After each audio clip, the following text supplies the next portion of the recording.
Hello, sweet souls. Welcome to Soul Love. Welcome back to this channel. I am Mafalda, and in this space, I dive deep into all things twin flames, twin flame awakening, without shying away from the real truths of this journey. And I wanted to, first of all, thank you for your patience. I know I haven't posted in a little while, but I have been quite busy and seeing clients one to one. However, I am excited to bring you a new video with a topic that I feel is very, very relevant, very important, perhaps not the most popular topic, but certainly a crucial part of any spiritual twins awakening journey. When you are a twin, when you are a twin flame, it is absolutely key and it's vital, and there is no way of bypassing this stage, this step. So let's delve right into this topic. Today's video is about seeing, acknowledging, recognizing your counterpart's human self. And this isn't a sexy topic, just as I was saying, perhaps not the most popular, because it comes with so much disillusionment and grief attached to it. And it is a part of it. It's a part of it. There is no skipping that step. And I wanted to start by laying the foundation for this topic. Of course, we are originally one soul with our twin, with our counterpart. And if you are on a monadic type of twin flame path, you will have split in the higher dimensions from the 13th dimension down. So you will have had your own unique soul journey already as your polarity, as your counterpart, your side of the two-part tandem soul system. What that means is that you will have accumulated soul experiences that are unique to you, that your counterpart might not have experienced. And that is true for any type of life or experience in other star systems, as much as it's true for your journey here on Earth and the lifetimes you've had on Earth. And Earth, as of course you probably already know, has so much distortion and wounding. We've been in this state of slumber, operating from a 3D level of consciousness for thousands of years. And so as monadic twin flames, we've been navigating this existence on Earth as separate counterparts, each of us embodied in our own experiences of lifetimes, identities, and different human vessels and human bodies. What that means is that your counterpart has a human self. And that's what I'm trying to get at with this video. There is a soul recognition amongst counterparts. And of course, if you're on this journey, you'll know exactly what I'm talking about. And it's profound. You see your soul, you see your counterpart's soul, core soul frequency and essence. And that is such a beautiful part of this journey. It is absolutely essential. However, they are not just that. They also have a human self that has also accumulated a multitude of karmic entanglements, trauma, wounding, and distortion while on Earth. And of course, this will vary. This is unique to each pair of twins and each counterpart and each of us. Of course, some may have picked up more or less. And we are exact mirrors for our counterparts, but that does not mean we've picked up the exact same amount of distortion and wounding along the way. Really do please bear this in mind. In fact, some of the times we've tried to balance it out, and that does end up being the perfect mirror, but not the same exact set of experiences. So, and this is particularly for monadic twin flames, like I was saying, because the point of split goes back up to the 13th dimension. So what that means is, or what I'm trying to get across as a message in this video, this transmission, is that there comes a time when we have to come to terms with the fact that we also have a human self before our eyes. And we are witnessing many times our counterpart fall deeper into sleep, fall deeper into distortion. Of course, that's the process for their awakening, but we cannot deny or live in a state of illusion that the only thing that we're witnessing is our counterpart's soul.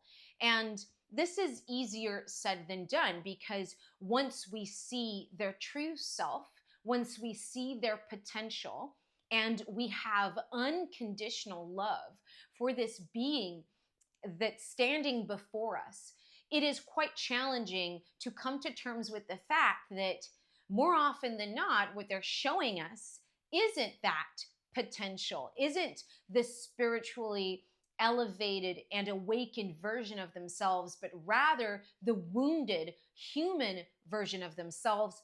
And this wounded version of themselves doesn't even just pertain to this lifetime, but rather all the distortion they've picked up along the way. So it can be quite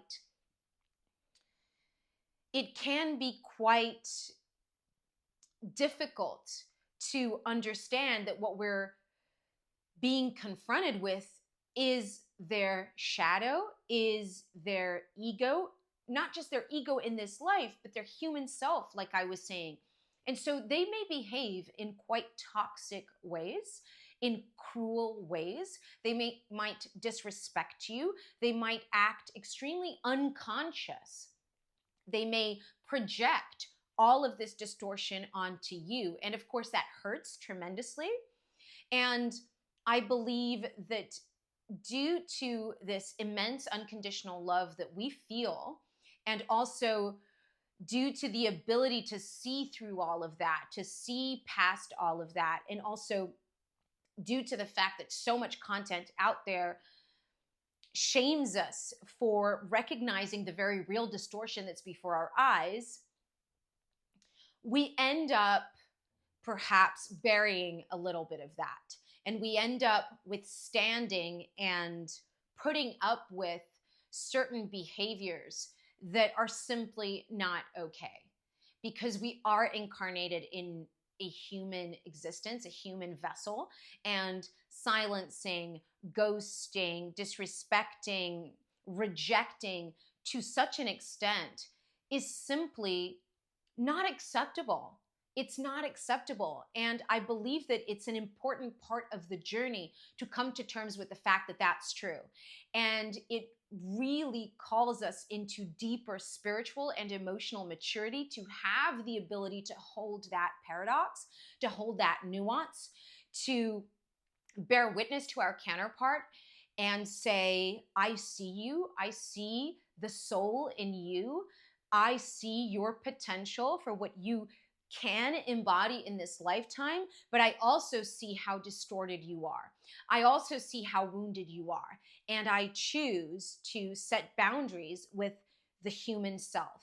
And I will dive deeper into this topic in the next video in terms of what that means around boundaries and sacred rage. But I wanted to make this video more so about that moment when we take them off the pedestal that we built for them in our minds, and we are faced with the crumbling of the illusion and the fantasy that their human self is actually not in the driver's seat. That moment when you have to become aware and have to face the grief of realizing that, yes, the soul is in there, but what's taking the lead and driving the behavior in any given moment at some point on the journey is their human self. And that human self isn't all that elevated, isn't all that awakened, is wounded, is traumatized, is distorted, and isn't behaving in ways that are truly conscious or respectful. And that it's okay to name it. And that you're actually not jeopardizing your unconditional love on this journey by naming it. It's actually the exact opposite. You get to love them so much, so deeply, that you will not lie, that you burn through the illusions. And part of that means burning through the illusion that this is who they are. But how can you do that if you don't accept it? If you don't actually name the behavior, if you don't recognize it, if you're not able to say, I know what you're capable of, and I am not going to keep pretending that this is the limit or the extent to which you can show up as your true self, because it's not. And because I believe in you so deeply, I will not keep feeding this version of you. That is true unconditional love. I will not participate in the illusion that you've built for yourself, that you are somehow a victim in the face of life's circumstances or in the face of the distortion that you've picked up along the way. And I know what's possible. And I believe in you. I stand by you in energetic, spiritual terms while you burn through that yourself. And this is such an empowering moment for the spiritual twin. And you cannot get to this stage, or you cannot live through this part of the journey if you don't accept that there's a grief to it. You must grieve all the ways in which they did not treat you from their highest place of integrity, where they actually were cruel or dishonest or disrespectful, whatever that may have looked like for you. And I really wanted to make this video because, of course, I was in that situation at some point, and it's so difficult for us because the tendency is to jump out to defend them because we know their heart. We know their heart in a way that nobody else on this planet does. And they are a part of us. They are our soul in another body at the highest levels. It's so challenging to be able to say and see all the ways in which they are not acting to the level at which we know they can act. And we sometimes, I believe in what I've seen in clients and in comments that arrive, is that we seem to believe that the value or the worth of our journey lies in how little distortion we've carried or how little wounding we've carried. And it's just not the case, especially for counterparts that have been on Earth for many, many, many lifetimes, and even in other star systems with the galactic wars. And there's different star systems that are at different levels of consciousness. It's okay if you've picked up a lot of distortion and a lot of wounding, and that doesn't say anything about the love, because unconditional love survives all of it. It burns through all of that illusion. So it's okay to accept and acknowledge and recognize that maybe there have been moments where they've acted from an unconscious place, from a wounded place. Just as it's okay to acknowledge that for yourself, just as that is such a crucial part of you growing and healing your own distortion. Part of that is seeing them without the veil, right? Is seeing, I see the soul, I see the higher self, and I also see the human self. I also see the ego that sometimes doesn't act all that conscious. And it's okay, because this is part of the purification. How can you burn through the illusion if you don't acknowledge the illusion for what it is? If you don't acknowledge the distortion for what it is?